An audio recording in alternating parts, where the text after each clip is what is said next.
Yesu ashimwe bene data, ndabasuje mu izina rya Yesu. Imana y'amahoro ikomeze ibane namwe aho muherereye hose mu mpande enye z'isi. Imana ikomeze ibiteho kandi ibagirire neza, yazi kwifuza kwa buri muntu wese.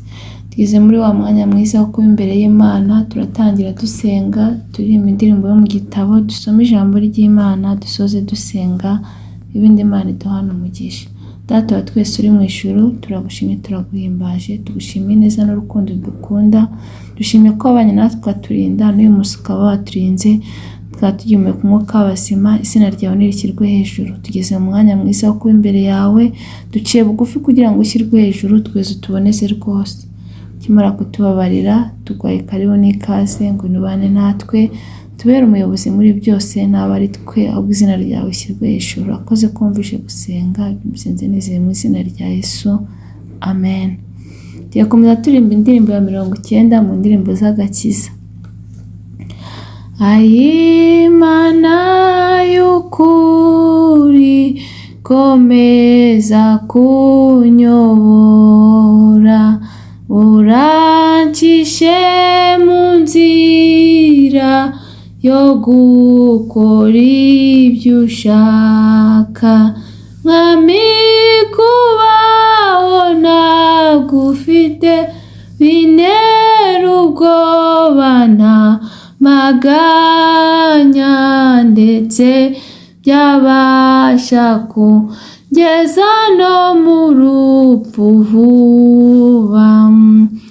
Ibyiza mbona nibi kwizera umwami Yesu, no guhora ngendera mu nzira ye ntunganye.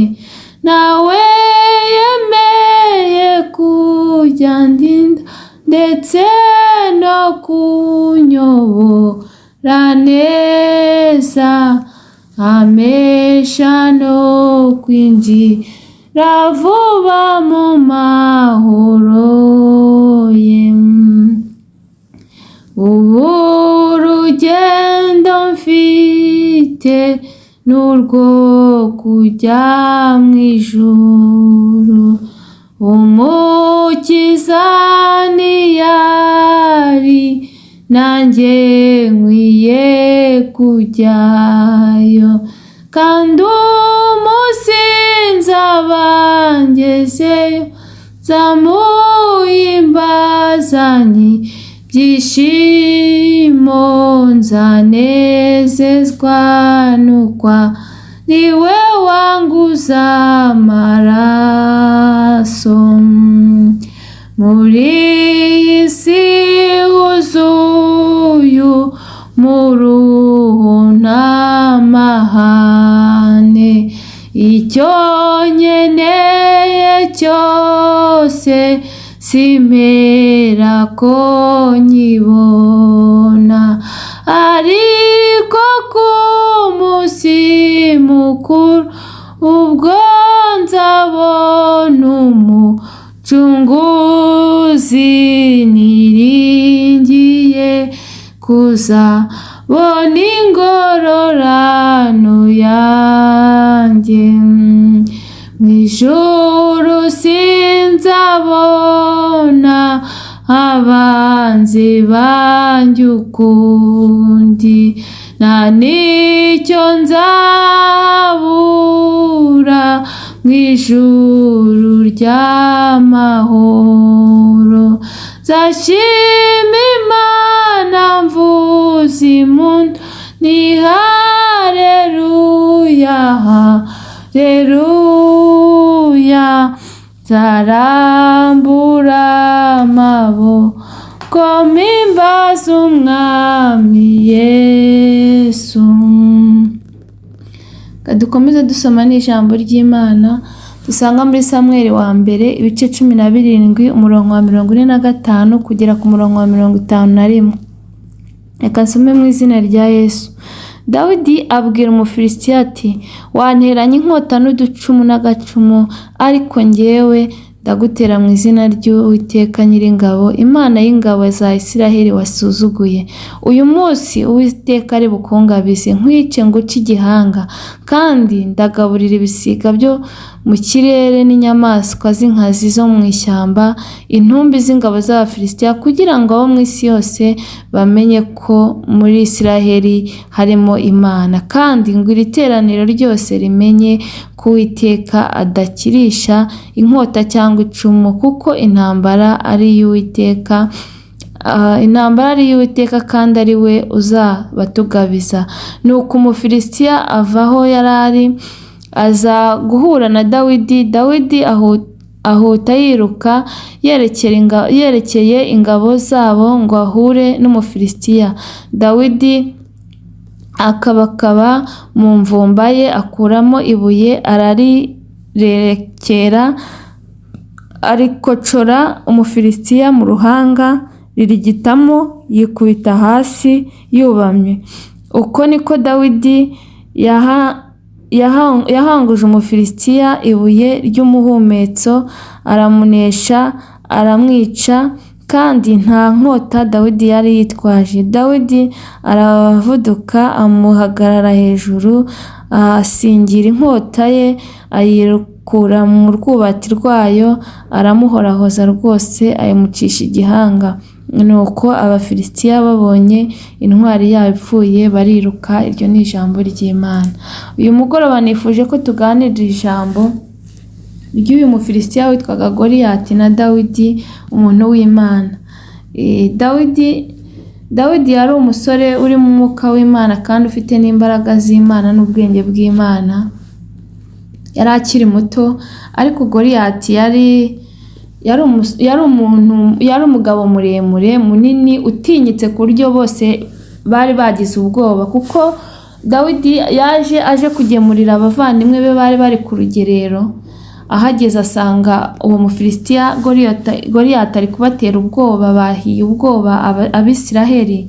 Noneho abasirikare batangira kuvuga ati, umwami yavuze ngo uri bumwice ari bumugororere. Nuko Dawidi atangira kubaza ati, ese bari bumugororere iki? Atangiye kubaza, abavandimwe batangira kubaza, atari urishanutsa, uribonekeza, ibyo se birakureba? Nuko rero batangira kumuca intege. Ariko ni ukuri bavandimwe, inshuti munkurikiye, ntihakagire ibintu bibaca intege, ntihakagire umuntu uguca intege. Hari igihe umuntu uri hafi yawe aguca intege, hari igihe abo mugendana baguca intege, ariko iyo wizeye Imana, ni ukuri ntihakagire ikiguca intege, kuko ufite Imana muri we, ni ukuri ibintu byose birashoboka. Abavandimwe rero batangiye kumuca intege, ariko ntiyacika intege. Abasirikare bari aho ngaho babyumvisha, ajya kubibwira Sawuli, yari umwami. Sawuli rero niko kumutumizaho, aramubwira ati, use wowe urabishobora, ungana utya, ureshya utya, nta experience ufite. Ni ukuri gukorera Imana cyangwa gukora ibikomeye, Imana kuba yakoresha umuntu ibikomeye ntibisaba experience, ntibisaba kuba usobanukiwe byinshi cyangwa kuba ufite ubwenge bwinshi, kuko Imana yo ntabwo ireba nk'abantu. Biba biri mu muntu, Imana niba bireba abantu, bo barebera umuntu inyuma, ariko Imana ntireba nk'abantu. Niyo mpamvu yatoranyije Dawidi kugira ngo azacungure Abisiraheli ubwo bari mu kaga. Nuko arangije aravuga ati, nta kibazo. Ariko Sawuli aramubwira ati, ubane n'Imana yawe, Imana yawe ibane nawe. Ngo arangije atangira kumuha ibyo kwitegurira intambara. Ngo atangiye kugenda biramunanira, kuko atarabimenyereye. Hari ibintu tuba tutamenyereye, hari ibintu biba atari ibyacu. Ngo arangije aravuga ati, byananiye, ati reka mbisige. Ngo yaramanutse, ngo arangije ngo ageze hepfo, ngo yitoragurira amabuye 5, ngo yashyira mu mvumba. Yari afite n'umuhumetso, nibyo byonyine yari yifitiye, ngo ariko yitwaje n'inkota. Nuko arangije Umufilisitiya ngo amubonye aramusuzugura cyane, ngo atangira kumuseka ati, wowe urazana amabuye n'umuhumetso se? Ati, n'inkoni ngewe ndimbwa? Atangira kumuca amazi, nawe atangira kumurebera inyuma. Ni ukuri hari igihe abantu barebera umuntu inyuma bakamusuzugura, ariko ibimurimo Imana kuko itareba nk'abantu, yo ibizi biri mu muntu, ko ishobora kumukoresha iby'ubutwari. Nawe rero yamurebeye inyuma aramusuzugura. Ariko ndagira ngo nkubwire wowe nkurikiranye aya masaha, ni ukuri ibyo bibazo uri kunyuramo, ibyo bigeragezo uri kunyuramo, ibyo biguhagaritse umutima, wireba ubunini bwabyo, wireba nk'uko Dawidi atarebye Goliyati ukuntu yari munini, ari muremure amusumba, ari umusore, ari umugabo munini cyane. Ibyo byose ntabyiteho, akizera Imana kandi Imana ikamukoresha ibikomeye.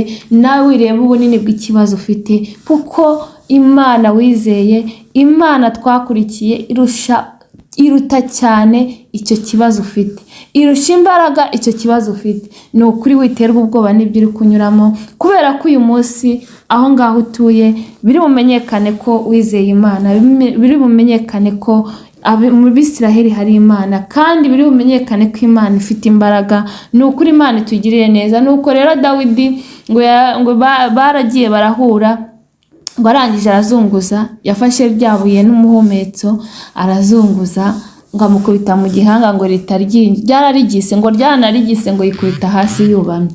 Nuko rero arangije nk'uko yari yamubwiye ko ari bumutere mu izina ry'Uwiteka Nyiringabo, ni ukuri Imana imukoresha ibikomeye. Wa mugabo wari ufite igihagararo, wa mugabo wari ukomeye, wa mugabo warateye abantu ubwoba, ni ukuri ibyo ngibyo uri kubona byigutera ubwoba, kuko ntabwo bikomeye kurusha Imana. Ibibazo ufite ntabwo bikomeye kurusha Imana, ibigeragezo uri gucamo ntabwo birusha Imana imbaraga.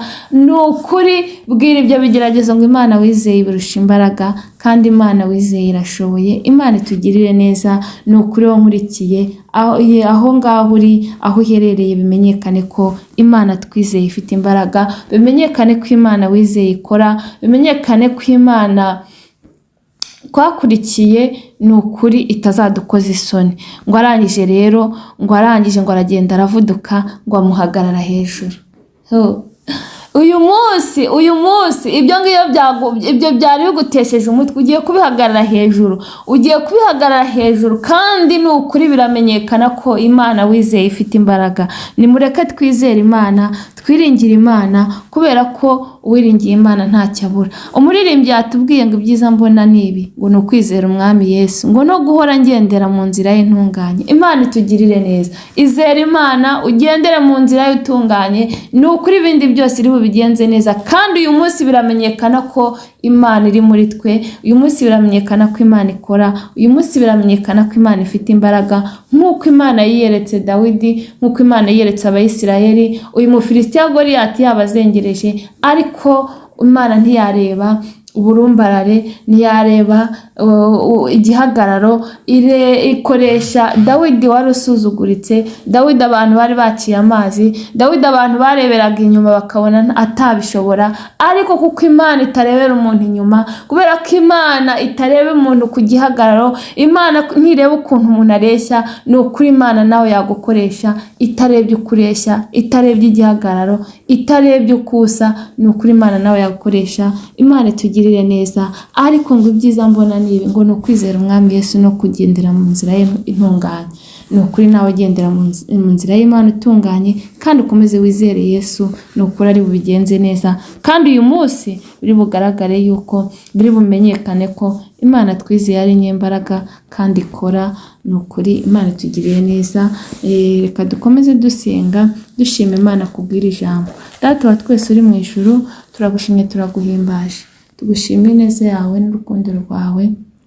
Ishimye ko utareba nk'abantu kandi udakora nk'abantu, kandi tugushimye ko ukora mu gihe ushakiye kandi ugakora uko ushatse. Icyubahiro ni icyawe Mana. Wiyerekanye mu Bisiraheli ubwo Umufilisitiya yari yabatesheje umutwe, ubwo Abafilisitiya bari babateye ubwoba, ariko uraseruka, kubera ko utajya ubura guseruka. Uraseruka ukoresha umusore ukiri mutoya witwaga Dawidi, maze acungura bene wabo abari babazengereje, ngo barangije baricwa, ngo abandi baravuduka, kubera ko babonaga uwo bari biringiye Imana zabo zitavuga, Imana zidakora, Imana zitareba.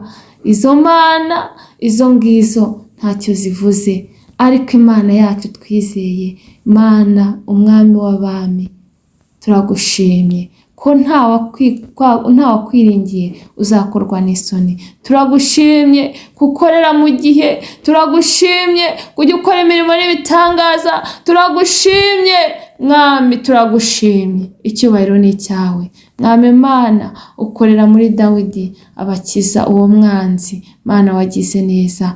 Kandi ngo muri Isiraheli ngo bimenyekana ko ngo Uwiteka ari we Mana. Natwe rero uyu munsi Uwiteka bimenyekane ko ari wowe Mana. Ni ukuri sengera abankurikiye, abafite ibibazo bitandukanye, abari kunyura mu bigeragezo, abarwaye, ababuze uko bagira, ni ukuri ndakwinginze kugira ngo Mwami Mana nawe ugende ubarwanirire. Uyu munsi bimenyekane ko Uwiteka ari we Mana. Uyu munsi bimenyekane ko ufite imbaraga. Uyu munsi bimenyekane ko ushoboye, kandi uyu munsi bimenyekane ko aho ugeze utajya ubisiga nk'uko ubisanze. Nyemerera ubagenderere buri wese uko akwifuza kubone. Dusengeye abarwayi bakize, bakoze ko gukoye gukiza. Dusengeye abafite intimba n'agahinda, baha amahoro yo mu mutima. Izina rya Yesu Kristo dusengeye umurimo wawe, gabanya abarimbuka wongera abakizwa, kandi Mwami atarakwakira nk'Umwami n'Umukiza bakwakire. Dusengeye ubugingo bwacu niburindwe kurenza ibindi bintu byose. Mwuka wera nazarekeza iri jambo rikora icyo wagambiriye. Musenzi nizeye mu izina rya Yesu, amen.